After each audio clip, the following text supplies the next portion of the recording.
Financial Power Hour on Intellectual Radio on iHeartRadio. This is your boy OJ Dub. We definitely do appreciate B for all the quality information that he is every time that he gets involved in anything. Got to get a boy his flowers. But we're gonna continue to have our conversation about various things. Whether it's we got Danny down there with property taxes, Raymond has tons of information about pretty much anything would be in the plug. And then I will touch on some stuff as far as banking, when trust some of our products, and then just some of the things that have been going on.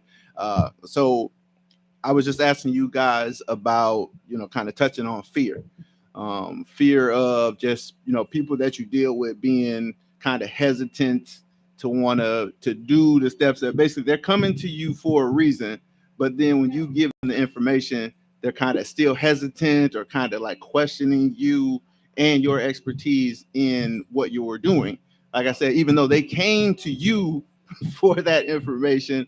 I'm gonna start with Raymond. So, kind of, where have you kind of dealt with a individual that you are working with having fear to just do what they want to do, but just having a kind of apprehension about doing it? I've actually dealt with that a lot with a lot of different clients, and the reason why that comes up, they have fear of the unknown. It's a whole process. Like, I will be educating them to a process that they're unfamiliar with. No one in their immediate circle has ever done it. No one in their family has ever done it. So it's a whole alien concept to them. So of course they're gonna be apprehensive. Of course they're gonna be fearful of moving towards the steps. And when you deal with a client like that, you just have to coach them along, walk with them. If they're running, you run with them. So it's actually a saying that Brian always says: you got to walk with the walkers, run with the runners, swim with the swimmers. And you got to apply that concept with those individuals. And what you have to do is help guide and build their confidence up to a level to where they're no longer fearful, but they can stand on their own with it. Okay. Danny, what about yourself? So I believe that the fear is people that don't think what they do or what you're telling them to do is going to make a difference. Some people do not like the unknown. So to avoid the unknown, they just won't do it, period. Okay. Um, I'd say for myself, I've dealt with two customers this week that just said that they were afraid of banks. One was kind of on the side of the bank is stealing my money. Somebody needs to figure this out. I've had an issue in the past where I felt like something didn't get taken care of the way it should have. So that kind of situation made me feel like they were stealing. I was a little bit more than this money that we're talking about right now, but it's just the principle of it. And then another customer was asking questions about our bank and some of the products we have, and then she mentioned it too. She's like, I was fearful of banks, and again, it falls back to kind of what each one of you were touching on, just the unknown, the I really I don't have anybody that's done this before. So I'm a little apprehensive about jumping into it myself to kind of start it out, is the way she was kind of coming at it. And I just, whenever I kind of run into that situation, I always kind of let people know, you obviously have to try something. The bank is just a tool, and you have to kind of look at it as it's a partner in the situation. So it's not the end all, the be all. But most times with banks, you create a relationship, and you kind of build with the person that you're kind of open up the account with and kind of growing with, where you could do the cash apps or the what's the other payment systems that people are using now, Venmo. You can do all that stuff, but it's not like you're dealing with an actual person. You can call and get help, but that's not the same thing as being able to go to somebody, or you've dealt with somebody consistently over an amount of time and kind of can help you build on that. Because most times that hesitance, that fear is even kind of passed down, where they didn't see parents deal with banks, and so then they parents didn't deal with banks, and that's from trauma generations for us as people.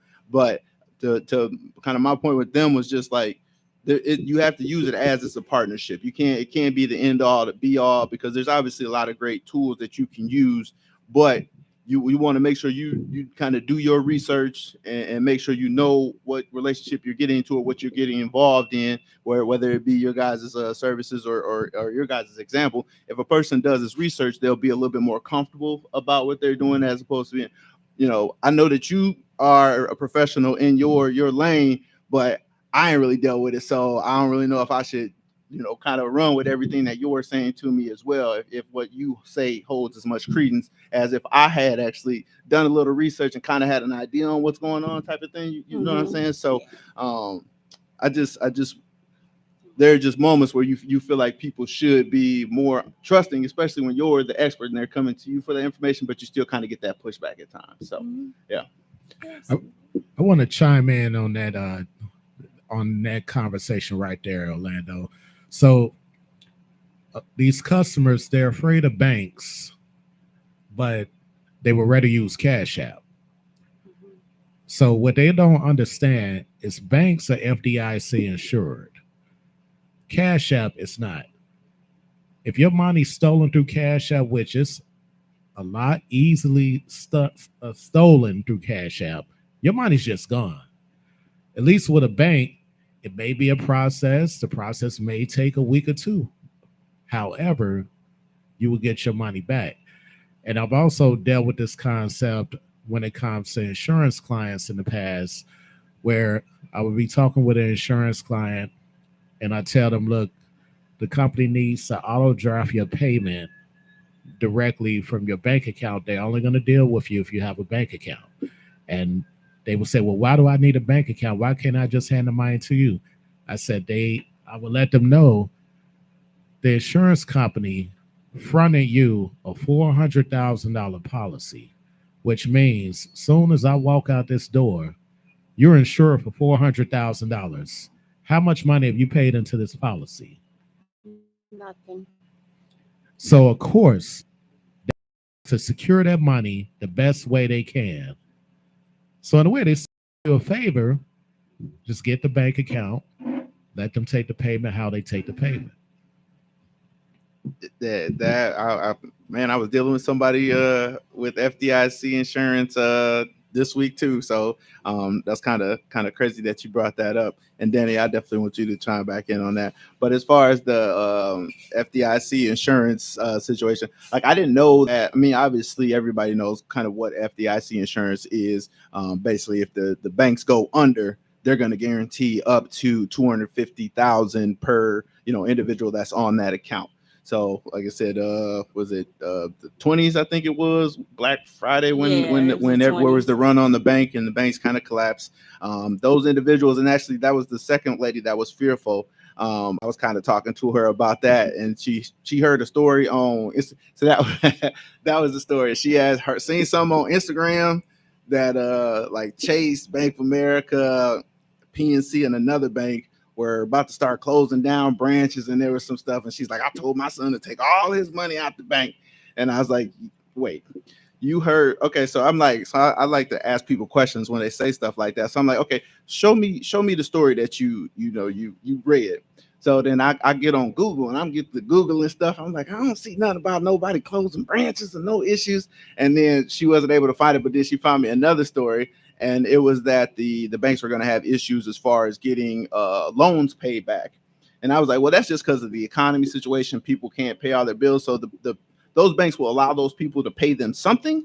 They're not going to let them not pay nothing. But you can pay whatever you can until you can pay more type of situation. So that's what that is. That's not the banks going under. And then she couldn't find it. And I was just like, yeah, the banks are during Obama, he made sure he gave money to the banks when it looked like stuff was getting shaky. He didn't even take a chance. Y'all take this, figure this all out. And they, didn't do exactly what they were supposed to do with it. But that just goes to show, banks are entirely too big to fail. That's just not even something the country wants to even put that as even a possibility of something like that happening, because all of the trickle down and effects that will have on the market and everything. But it was just me telling her, like, yeah, you know, you'll see some stuff on social media that don't mean you run with it. And I like, well, if your son took his money out of whatever bank you with, tell him to come over to Wintrust. We'd love to have him. And then I started talking to her about opening an account, but kind of making a joke out of it, not wanting her to feel bad that she kind of seen something that wasn't totally true. But there's people get that fear and stuff from all over the place, like I mentioned, generational. But then, yeah, what are your thoughts on kind of, you know, fear and apprehension kind of? Well, I would assume, and I'm not sure who you spoke with, but I would assume the fear, as far as you're speaking of, would be with older people. I don't foresee. Both of those were actually pretty young. I mean, the one lady was a couple of years older than me. I'm assuming I ain't ask her age, nothing like that. I don't do that. And then the other one, I definitely, the way she talks is definitely younger than I am. So it was younger folks, which was kind of what kind of caught me off guard too, though. Yeah, but a lot of what I say is a lot of social media is mind blinding to people, because people believe what they see on social media is the truth. That is the soul of the truth, and you can't tell me anything different. Okay, like today I had another event and I spoke with people about, you know, the elected officials who you bring into your, you know, who you elect into your wards, etc. It plays a field on, you know, what you're complaining about, your wards, your streets, etc., etc. When you tell people how you go about making a change or what you can do to try to assist them with that, is more than likely always going to be a clapback, because people don't want to believe that this can be done. How can you make this done? You're saying this, but I don't. Miss Johnson next door, she said it's not going to work. So, I mean, it's sometimes a battle. Yeah. Okay. So yeah, I didn't want to kind of bring the show down with that, but just to kind of, you know, like I said, stuff comes up, and I feel like there's a reason why you kind of get repeated things throughout the week. That just like, man, if I could just get a chance to bring this out, I want to bring this up and see what other people's thoughts are on these things. Now, Raymond, kind of changing, switching gears a little bit. I know you actually have some free money, a couple of grants that you know of that we can pass along to the people. Oh, absolutely. So there's a program that Mayor Brandon Johnson in Chicago is coming out with to help minority entrepreneurs on the for-profit side and nonprofit side. It hasn't necessarily launched as of yet. It is coming soon. And then also, there's another program that I just found this morning. With this particular program, it actually helps female entrepreneurs within the city of Chicago. And it's not necessarily a grant program. What it is, it's kind of like a business boot camp where it helps them take their business to the next level. It's a 10-week intensive program by YWCA Chicago. And if anyone needs information on that, I could definitely share that information with everyone. And there's also still consistent grants coming through different platforms such as Hello Alice, Galaxy of Stars, and I'm constantly out on the hunt for new grants. And I'll have a new grant list ready for you all shortly. See, that's why I call Raymond the plug. You need something, Raymond. Raymond usually got you. Okay, cool. I got a guy for a guy. All right, and you know, free money. I mean, I don't say this in a negative way, but if you are a female and you don't have some type of business, I don't know what you're doing, because a lot of grants, money you can find now is geared towards women of color. Like, man, take advantage of it, because it's out here. So you can't complain if you're not doing what you're supposed to do. Kind of what Danny was talking about with your elected official and those, like, you can't complain about nothing if you're not trying to change who's in that spot that's not doing what you're wanting or asking them to do. That you had the power to change that if you want to, and you gotta be present. You can't be on the sidelines complaining. But what is that doing for? It's not doing anything for you. So you got to definitely get involved in everything. Now I know we'll have Brian back on in just a few minutes to kind of finish up a couple of things, and we'll take another break. But I know I wanted to touch on. We have it's almost that time again. It's crazy how fast this year is gone, but tax season is right around the corner. You blink, it's going to be the first. Mm-hmm. We still have the tax offices, and actually we have the $50 promotion that we're starting back up for the tax franchises. It's $1 billion industry. We just want you to get your piece of it, and we want you to do it over here with American Dream Tax Services. So we have that $50 promotion going on. I know B is going to touch on a little bit more, but that $1 million worth of tax is 23 countries. I think he said. He might have said 30. He said a lot of countries, so it's a lot of countries. That's what I'm saying. Walmart, Amazon. Just look for it, you'll find it. That's all I'm saying. That is a great way for you to kind of get introduced to taxes. Not a huge amount to get knowledge. Go ahead and get you some information on taxes. If it seems like it makes sense for you, come on and get on the train, because it's moving forward. We want anybody that wants to move forward with us to get on board and come be part of the team. So we're gonna take a little break, and then, like I said, we'll come back and we'll continue the show. We got about 30 more minutes before we're gonna get out of here. We definitely do appreciate y'all time. We appreciate 79 Smoke Meats Barbecue for having us here, hosting us all these past couple weeks. It's definitely been loving the hospitality, good drinks, good food. If you can get out here, come on down here and support. This is the Financial Power Hours on my radio, on Intellectual Radio on iHeartRadio, and we'll be back.